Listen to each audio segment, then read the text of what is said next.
여러분 안녕하십니까? 저는 건국대학교의 박준이라고 합니다. 우리는 매번 선택을 해야 되는 순간들이 있습니다. 무엇을 먹을지, 또 무엇을 입을지, 그리고 가끔 선택을 해야 되지만 우리 삶에 있어서 굉장히 중요한 문제인 어느 곳에 살아야 할지에 대한 선택을 하게 됩니다. 먹을 것과 입을 것에 대한 선택은 그 선택이 조금 잘못되더라도 우리 삶에 별로 큰 영향을 미치지 않지만 사는 곳에 대한 문제는 조금 다른 문제인 것 같습니다. 어떻게 하면 우리가 적절하게 좋은 곳에서 우리가 편안하게 살 수 있을까? 라는 문제는 우리에게 끊임없는 화두로 제기가 되고 있습니다. 그래서 오늘은 대한민국의 부동산의 역사를 먼저 살펴보고 또 부동산의 양면성, 그걸 또 다른 얼굴을 한번 살펴본 다음에 우리의 인식이 전환되는 과정들과 또한 부동산에 영향을 미치는 여러 가지 변수들에 대한 말씀을 여러분들과 같이 나눔으로써 여러분들의 올바른 선택에 조금이나마 도움이 되고자 강의를 시작하도록 하겠습니다.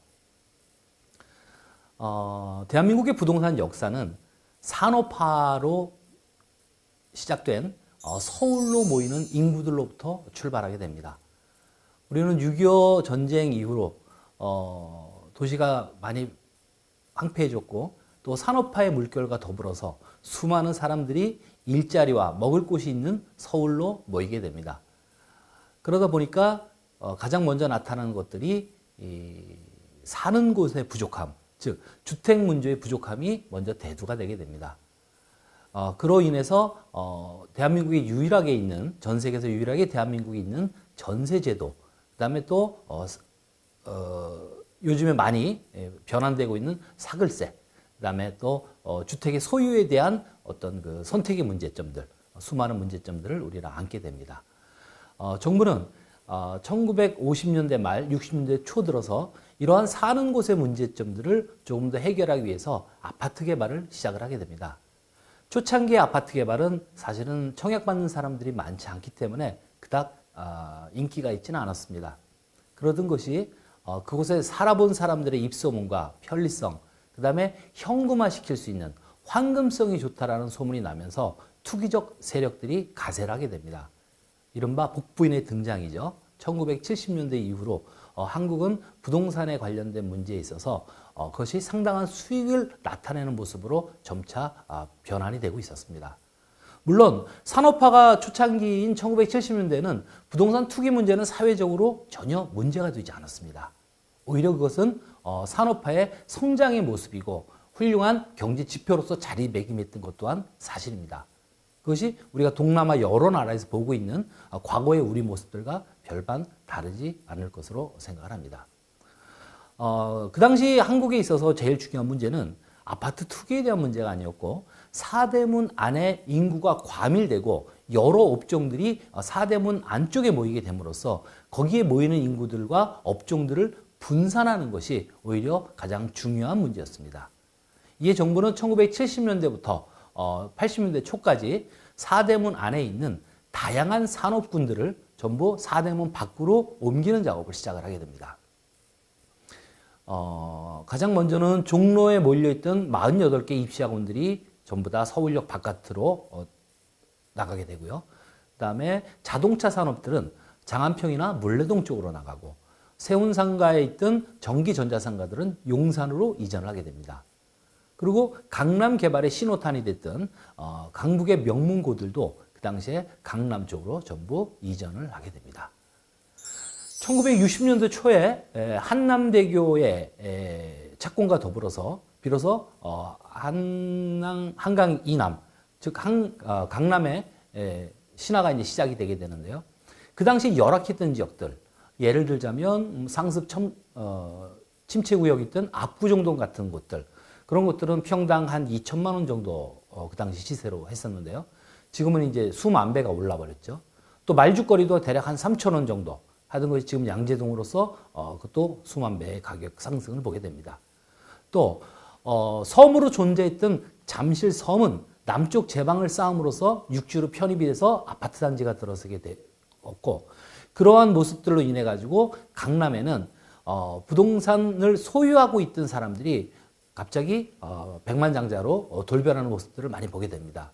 그리고 그렇게 우리가 목도한 또 들었던 신화들을 기초로 우리에게는 서서히 부동산에 대한 강력한 믿음들이 생겨나기 시작했습니다.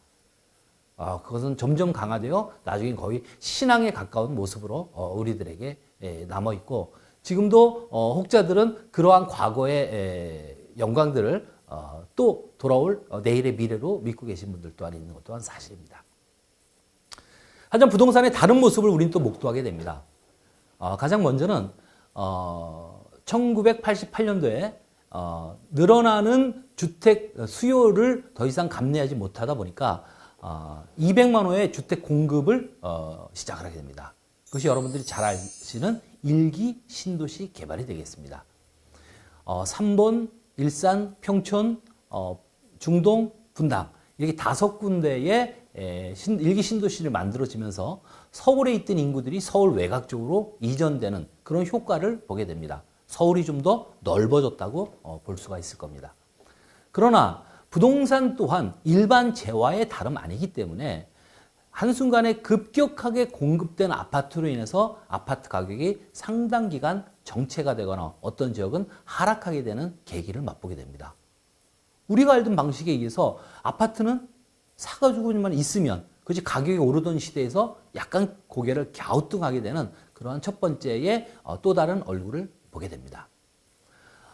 그렇게 아파트 정책, 가격 정체기가 어느 정도 끝나갈 무렵 1995년, 96년 이쯤 되었을 때 갑자기 대내외적인 변수인 국가의 달러가 부족해서 생긴 문제인 IMF 사태가 터지게 됩니다.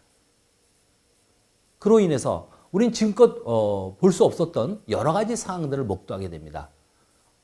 건물주와 세입자의 위치가 바뀌고 부동산 가격 폭락으로 인해 가지고 수많은 자산들이 경매에 나오거나 그렇지 않으면 부실 채권으로 시장에서 다른 사람 손에 넘어가는 것들을 많이 목도하게 됩니다.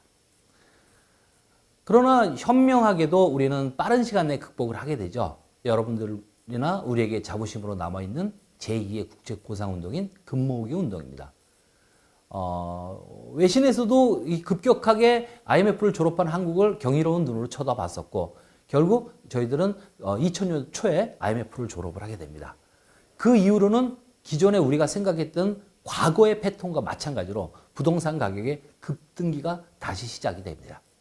2001년, 2002년, 2003년 하면서 부동산 가격은 상당 부분 상승하게 되었고 그로 인해서 그러한 곳에 투자한 사람들은 상당한 수익을 또 볼 수가 있었던 겁니다.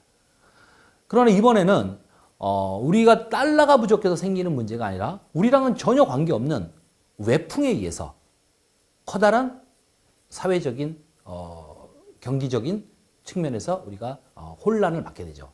바로 2008년에 서브프라임 이슈로 문제로 촉발된 세계 금융 위기의 시작입니다.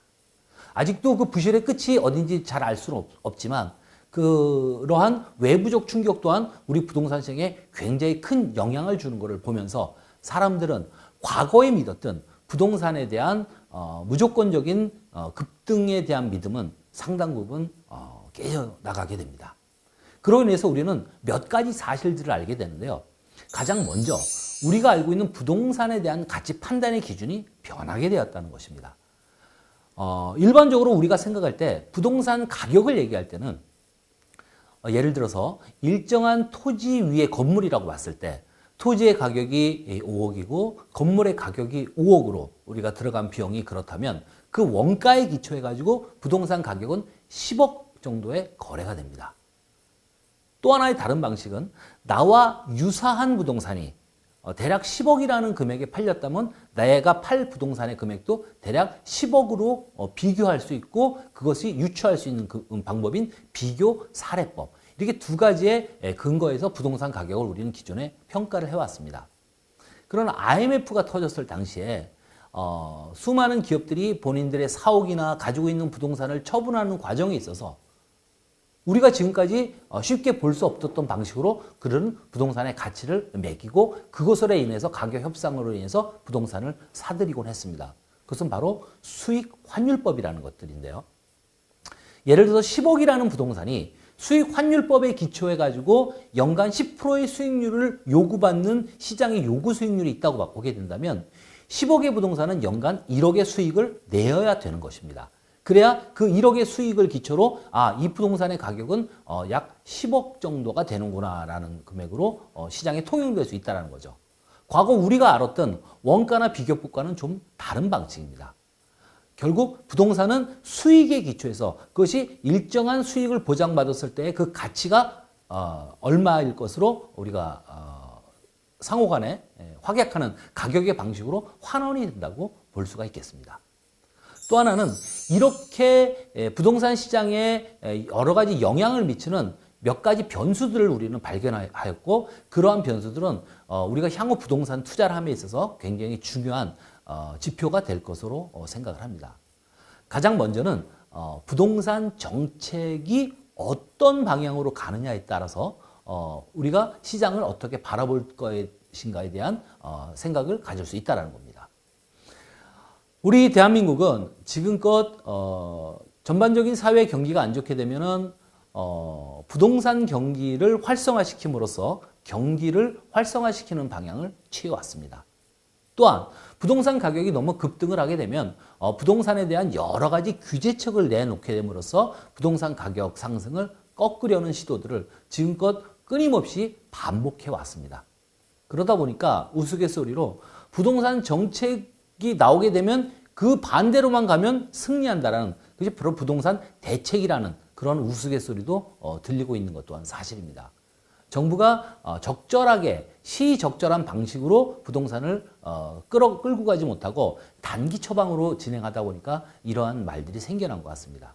정책이라는 것들은 그렇게 우리가 시장에서 피부로 느끼는 것들과 좀 다른 방향으로 가는 측면이 강하다 보니까 여러분들이 무조건적인 정책의 맹신이나 혹은 무조건적인 정책의 반대 방향으로 가기보다는 그 시대의 시류에 어떻게 맞춰가느냐를 적절히 보시는 것이 중요하다고 생각을 합니다.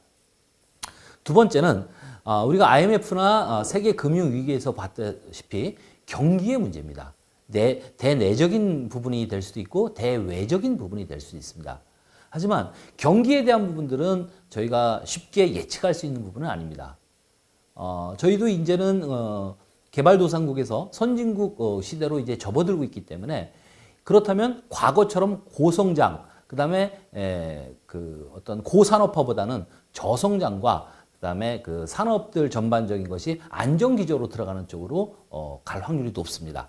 그러니까 경기가 갑자기 급등할 요인들은 생각보다 많지 않다라는 측면에서 접근하시는 것이 아마 유리할 것으로 생각을 합니다. 또 하나의 중요한 문제는 바로 금리에 관련된 부분입니다.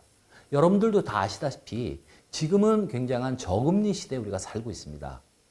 어떤 나라에서는 제로금리 혹은 마이너스 금리로까지 금리 시장이 저금리의 상태에 놓여 있습니다. 그러다 보니까 시중에 있는 수많은 자금들이 갈 곳을 찾지 못해서 부동산 시장으로 투기적 자금의 성격을 띠고 뛰어들어오는 경우가 많이 있습니다.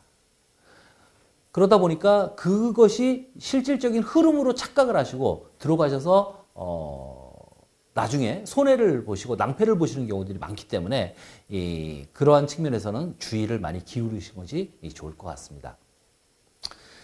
부동산에서 또한 중요한 문제는 수요와 공급에 관련된 부분입니다. 과거에는 우리가 기본적으로 주택이 부족했기 때문에 그로 인한 부동산 가격의 상승이 견고한 지지대 역할을 해줬습니다만은 앞으로는 그러한 문제점은 별로 발생할 것 같지 않습니다.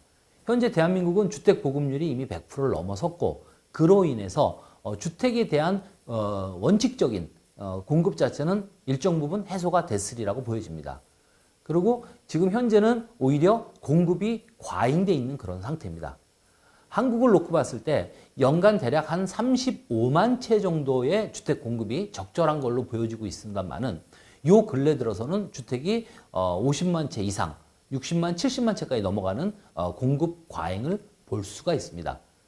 또 하나는 기존에 우리가 알고 있는 부동산 자체에 대한 그 소유화보다는 국가가 공급하는 임대주택이나 행복주택이라는 방식으로 임대주택 수요에 대한 사회적 약자에 대한 배려들이 깊어지다 보니까 이러한 공급들도 2018년까지 단계적으로 이미 확정이 돼 있고 현재도 차분히 그 방향을 따라가고 있습니다. 그러니까 수요와 공급에 대한 부분들은 저희가 별로 걱정을 안 해도 된다. 오히려 공급 과잉의 문제를 바라보는 것이 낫지 않을까 그렇게 생각을 합니다.